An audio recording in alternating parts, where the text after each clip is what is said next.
I wanted to make this quick video to help you out if you're dealing with the E01 error on your dishwasher. So, I came across a helpful comment from someone who had the same issue, and I thought it might be useful for you too.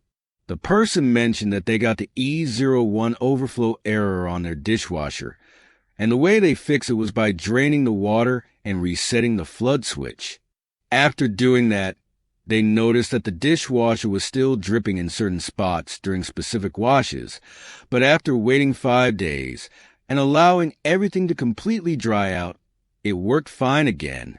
Apparently, even a tiny bit of water residue can cause the error to trigger, so giving it some time to dry might help.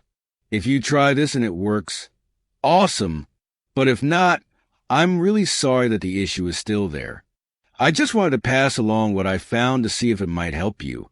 I know how frustrating dishwasher issues can be, but hopefully, this advice helps you get things back to normal.